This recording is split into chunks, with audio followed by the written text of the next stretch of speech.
Jen says they did it again. Another healthcare ad that's overrated. Tom says you're losing your touch. The press is underused and not outdated. Killer public relations, marketing, and social media in healthcare requires making the right moves at the right time. Welcome to the Overrated and Underused show. Here's your hosts, experienced marketers Jen Jennings and Tom Testa, with special guest Adrienne Stoner. Overrated and underused. The Overrated and Underused show. Welcome back for another episode of Overrated and Underused. We're your hosts, Jen Jennings and Tom Testa, and joining us as she does every episode in a little bit will be Adrienne Stoner. So Jennifer, last month we talked about design with our kind of explosive, divisive design debate that we had. Have you given any thought about some of the stuff we talked about, anything that we have to button up before we move on to this month's episode? Well, I haven't given this a second thought since we stopped recording. It was that good. You said all you needed to say. It was so good. I feel like we got every point across that needed to be made. But design is one of those things that's subjective, and kind of what some companies like for their brand are very different from others. But just try to give, some tips from our perspective and what we've seen that kind of works. It's all evolving, and next year we'll have different thoughts. Yeah, very true. No, I think it was a great discussion. I'd love for folks still to hit us up on Twitter. So if you like what you're hearing, or you have comments or questions or anything about some of the stuff we're talking about, it'd be great. If you have design questions, we've talked about social media in the past, content development, hit us up on social. We'd love to hear from you. We know others are hitting us up on social media, and we'll get to that later. But yes, I think it'd be great to hear from our listeners on social. Even if you disagree with something we said, or, have a different perspective that maybe we should add to the discussion. We're happy to kind of make this a kind of collaborative, informative show about healthcare marketing. Well said. Absolutely. So that brings us to this month's topic, or topics, and we're going to focus on awards versus case studies. And, I think case studies, and we'll get into it, I feel case studies a lot of folks are familiar with. Awards too, but I think maybe not everyone's actually focused on the awards maybe the way they should. So let's dive into it, and let's take the first part. Let's talk about some awards here. We can start there. Jennifer, what are your thoughts on the awards that we all see in healthcare? Well, I think awards are often overrated. Overrated.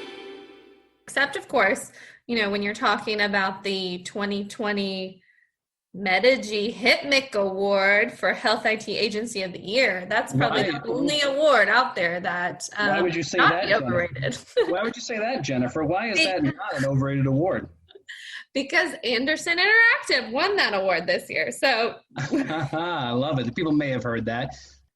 Saying all awards are overrated, that's certainly not the case, but I do think there are a lot of types of awards out there that really aren't, providing the value that people think they are. I mean, they're not, you're not winning an Oscar. You're not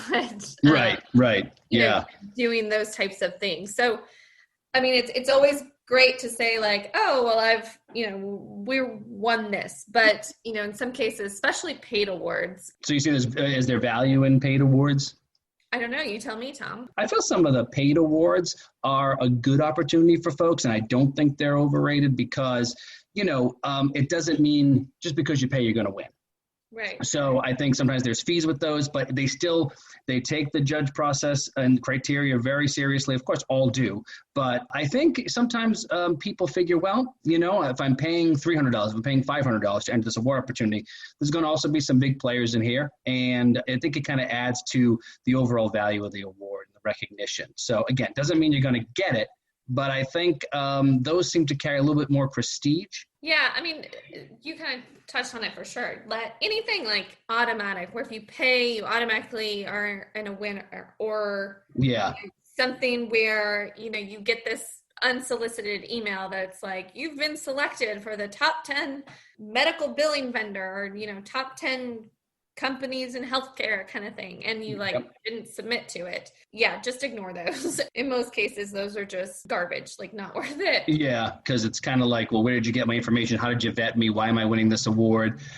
It's always great to hear, oh, well, we can say we're this top 10 company, but I mean, if you don't recognize any of the other winners, like past winners, if you've never heard of the award company that's offering it, then it's probably not, worth the time and effort to even kind of go with that. Yeah, no, and I know we're kind of hanging on this paid side of things here for the award ops, but let's talk a little bit about some of the ones that we know about, that we nominate a lot of our clients for. And I think a lot of the folks here listening will hear these, and they're going to be very familiar names for them. So I think one that we often see every year is Fierce Healthcare's Innovation Award. I think this year it was maybe the summer, but usually it's a fall maybe call for nominations, if I'm right. So anyway, that fee usually it's a smaller fee considering, and that's around $550 to nominate. It's a cutthroat competition for that. I mean, we've had several clients and we've paid to play and we haven't gotten the results we wanted. So so back to the drawing board the next year. But I think that's a good one for a lot of folks to consider if you have the funds set aside. So Fierce Healthcare definitely is a recognized name in healthcare technology, kind of, the media landscape. So there is some legitimacy like behind that. And so that would be one, even with that $550 application fee, it's a little easier to swallow than some of the other ones. I mean, there's, some that are upwards of thousands of dollars. So, and I think in that case, and probably some of the reasoning behind the application fees for some of these legitimate awards are to kind of weed out the bad entries, because if you're going to pay money to submit something, you really got to be confident in that it's a great fit for that award category. Versus like, most companies are not going to spend $5,000 to, submit to healthcare innovation as a vendor and, think it's a long shot. Right. So they're going to only do that if they're very confident that, the product or, whatever their innovation is going to win or, is going to be a good fit for that, a good contender. And while we're showing some love for Fierce Healthcare, again, like you said, great publication, read by a lot of our listeners, a lot of those in healthcare and healthcare IT, but also they're great at marketing their winners. So I think Fierce too, when you do win, they are great at publicizing that, promoting it, displaying the winners on their website and in other collateral as well, whether it's newsletters or whatnot. So they're a good one. Another one we often hear about, Jennifer, I know is healthcare innovation. So with healthcare innovation, as we'll see, some publications are, I guess, vendor friendly, and then sometimes they're not so much. And when it comes to awards like this, providers, hospitals, they're free. You can submit to their healthcare innovation awards and it's going to cost you nothing. But when you're a vendor, which, it's a lot of our clients, the vendors, there's a hefty price tag with that. And it's $5,000 to do the healthcare innovation award. So it goes back to what you just said. You really want to make sure that this is for you, because again, doesn't guarantee that you're winning any kind of award. So we talked about some of the paid awards, but there's also some really good, solid free awards that cost you nothing. They're annual. They're great fits for many clients in the space. One being HITMC awards, right? The best award to win. And they're completely free. And our good friends John Lynn and Colin Hung are part of the HITMC scene and help spearhead a lot of these award opportunities. What's great about the HITMC too is they're focused on the stuff we're all talking about, right? It's all marketing focused. So we just talked about a lot of the paid stuff, and that's going to be on vendor technologies or best CIO, or the HITMC awards talk about all the great stuff that marketers like you and I and those that are listening to the show do. Yeah, for, healthcare marketers, agencies, even, providers themselves with their, what the great work that their internal marketing departments are doing. So there's tons of categories there. So that's always one that we look forward to seeing what's being done across, kind of the health IT marketing landscape. Obviously, there's so many awards out there, but, Becker's Healthcare, they have a list where they do, 210 best telehealth companies or, 50 top CIOs and those type of list. Yeah, I mean, I guess that's not really an award because there's 200 and 9 other people named alongside you, but it's great to even just be included in these categories of companies. And yep, those awards that Becker's put out there, they're alphabetized, so they're not in any specific order, which is great, but it's being recognized. I guess you're right. It's not necessarily perhaps an award, but it's a recognition amongst some of the tops in the industry in a specific category. So, and then another one that we see, Jennifer, a lot for our clients popping up is the MedTech Breakthrough Awards. That's another free one. What are your thoughts on that one?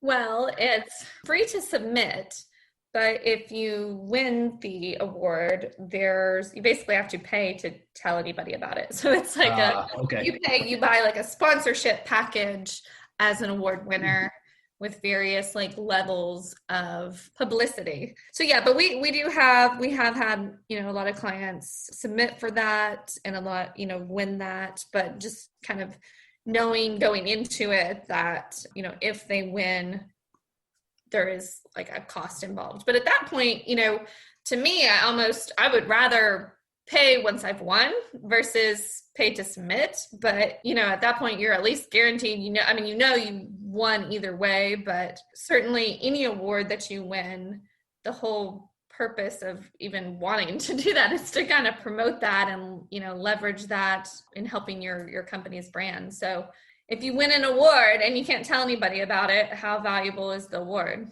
That's a good point. And that's something where I was going to bring up where I feel awards aren't overrated in the respect of if you win, it gives you another promotional opportunity, right? So an opportunity to write potentially a press release or to share on social media, to put even in your signature in your email as an award winner of X. So I like the idea that although a lot of folks maybe do apply for a lot of awards, when you do win and you win the right award and a prestigious award, I think it's a great opportunity to, again, showcase that to even in email campaigns, email marketing campaigns, to prospective customers, even current customers.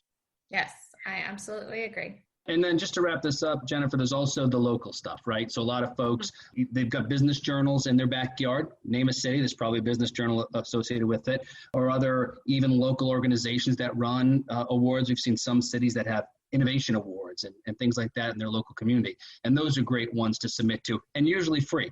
So are you trying to persuade the audience to say that awards are now not overrated, according to Tom? I think what I'm trying to say is yes, Jennifer, you're wrong about this. It's a good debate, though. But I think a lot of awards can be very useful for folks. And anyway.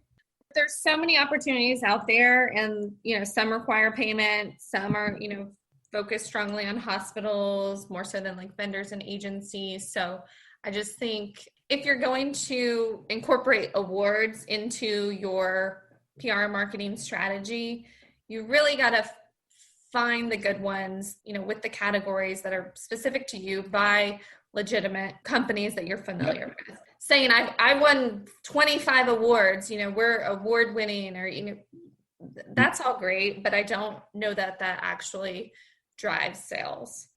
Bottom line, like you said, we jumped in this conversation saying that awards are overrated, but those awards that fit strongly with your prospect audience and those outlets that have demonstrated a strong industry reputation, those aren't overrated. We feel that those are ones to consider. So if you are just tuning in, you're listening to Overrated and Underused on Healthcare Now Radio. Today's episode, we are debating the hot topic of awards versus case studies. So let's get into the underused. Underused topic for today's show is case studies. And it's funny to say this, I think, because case studies seem like such a traditional and typical part of companies' PR programs, marketing programs. I think a lot of companies aren't leveraging case studies and their customers to their full potential. So that's where I think the underused aspects come into play. Anytime we're working with our clients or vendors, we always push, and the real story is hearing the end user experience. I just think consumers, anybody that's buying something or looking for a service, they read reviews, they, check out more information about the company, or, they ask their friends. I think the same thing goes for healthcare, in where, before a hospital is going to sink thousands of dollars into like a new software system, you know, they want to or watch videos on the results that other customer or hear about, you know, other customers' experiences or what they've been able to do, you know, with this software. So, you know, whether that comes in like a marketing type email or if it's part of the sales process, I think, you know, the voices of the customer and sharing those as much as possible is always kind of important. That's a very good point. You're right, because it's kind of without saying the word endorsement, it's like an endorsement from a customer, from a company who's implemented their product. So, and I think that's the difference. Just to take a step back for a second too, I think some people think case study, white paper, what's the difference? Because I think we get into that sometimes. And I think to your point, well, a white paper, I see it as more, and what it is more like a technical piece. It kind of shows step by step almost how the implementation of something, right, or an idea. Or a technology, where I feel as a case study, as we know kind of what you're saying, it's more, this is how it worked in real life. This is what we're talking about, this solution, this technology, and this is how customer X implemented it. And I think that's very powerful for, like you said, a sales piece. Case studies can technically be sort of like a review for a product. And I think that's why they're very much underused, because time and energy goes into them. You know, for this, you have to identify a customer. Hope there's some really good metrics involved, right? Because, I mean, you know more than anything, too, like I do. Metrics is key here in this. You know, it's one thing to say this happened, but we really want to see, you know, here's the problem that customer X had in this case study. They had 2 patients. And then after they implemented this, customer X had 200 patients. So I think metrics is key. But also other reasons why sometimes folks probably put case studies to the back burner, because, again, you have to find a customer. You have to interview the customer. You have to then write a compelling case study with that information. Now, that's what agencies like we do, right? That's where Anderson Interactive jumps in, and where the agency that'll come in, and we'll work with the customer. We'll work with, well, actually our client and then their customer.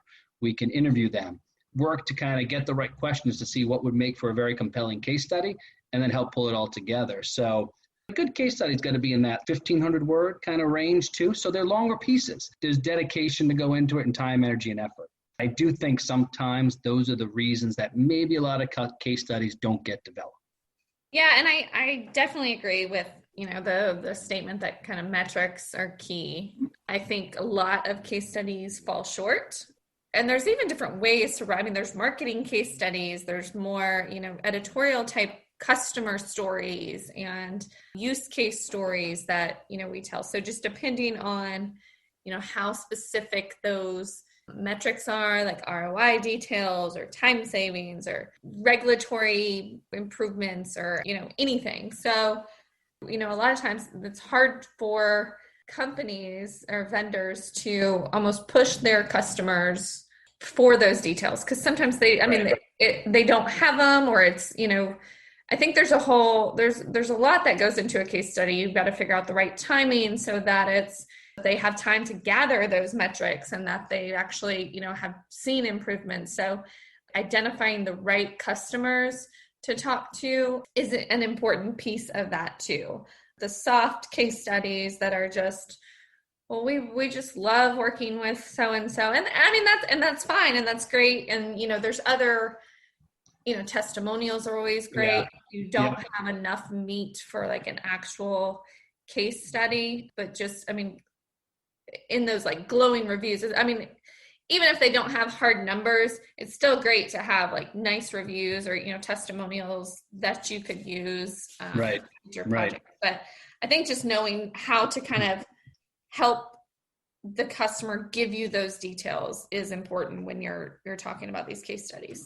Right. And that's why as marketers, that's on our shoulders. We should know what makes for a compelling case study, as I said, what would then make this appealing to the target audiences that this case study will therefore get shared with. So if you're a vendor listening right now, or part of a vendor's marketing team, put that on your agency and your marketers. They're the ones that can help flesh out those questions Jennifer's talking about, see if it's a compelling case study, and then help you move forward in pulling it all together.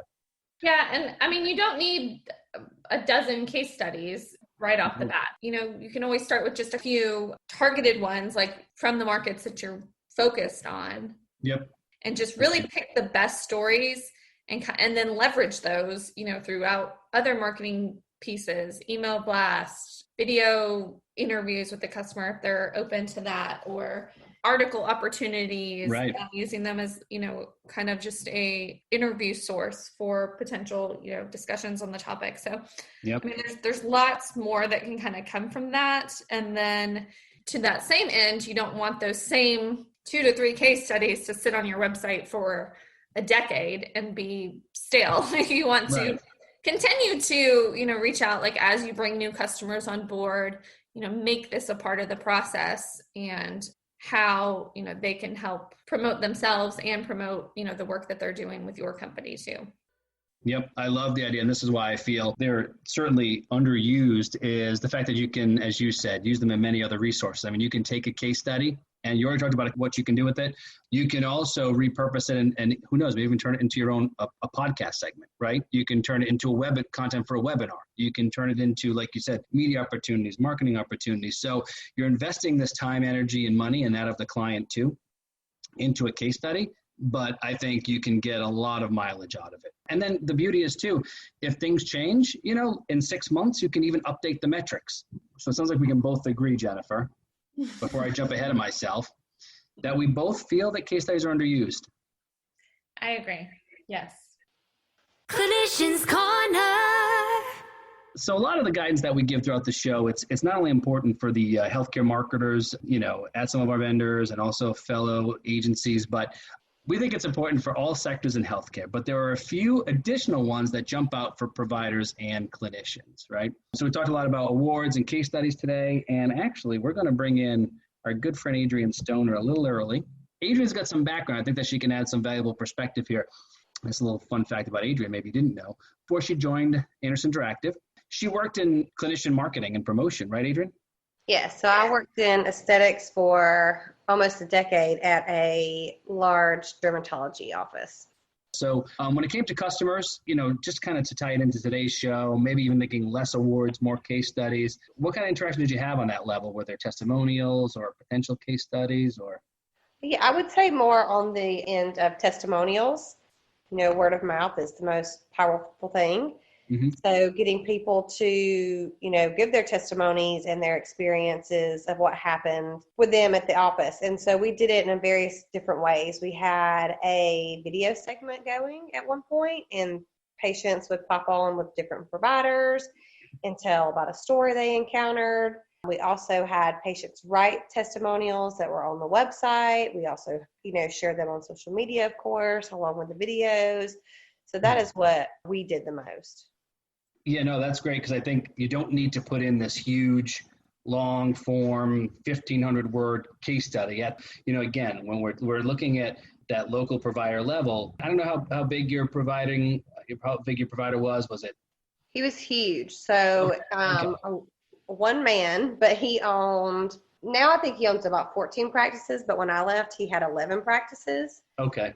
So, but of course there were several PAs, other dermatologists, nurse practitioners that were spread out through all the offices. Yeah, no, it's obviously a very good size, but still, to the point, those are definitely, what you were saying about the video is great, because I think at the local level, some of those smaller practices and providers, they can use those sound bites, like you're saying, and testimonials as sort of mini case studies, so to speak. Because I'm sure they're talking about some of the stuff that's within, if you were to put an outline of a case study together about the problem, how it was solved, and the results, I'm sure a lot of those video testimonials kind of talked about that in some way. Oh, yeah, that's exactly what they were about. Patients would talk about their experience and, a rash they had, and they had been to their primary care physician, maybe even another dermatology office, and it just, was not resolved yet. And they came here, we were able to help them. Patient satisfaction goes a long way. Testimonials definitely go a long way, and probably even, before after shots, and I'm sure in dermatology and some specific practices that would be kind of big, just depending on, the patient permissions and stuff. But, there's a ton of award opportunities out there to, highlight great provider organizations. We talked about a ton earlier in the show. But really, I think, for practices, if they're wanting to attract new patients, regional awards would be the best place to look, local awards, and just building that bigger name in the, community that your patient population and prospective patients would come from. National ones would be good if you want to get out there and, be the next Dr. Oz. But I think, really to help your client base and build up your reputation in the community would be, the local and regional award opportunities would be the way to go.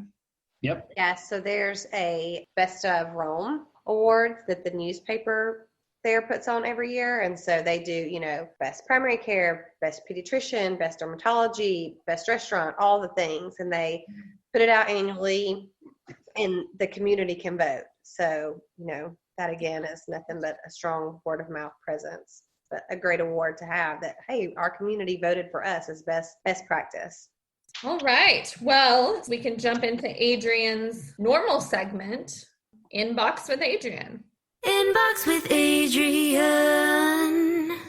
Okay, everyone. So for today's hot off the press question for Inbox with Adrienne, we have, Dear Adrienne, we struggle with getting our patients to participate in a case study. Do you have any tips on getting them more involved? By the way, go Team Adrienne. Someone's weighing in our social media Twitter battle, I guess. I don't know. I think Adrienne's husband submitted that question. Oh, yeah. I can tell because there's a little heart emoji at the end. So tell us.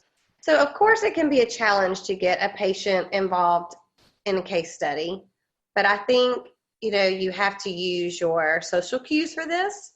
And that's when you have your nursing staff be on the lookout and, of course, the physicians for just an extremely satisfied patient that when they're leaving, that they're leaving in a better place than when they came.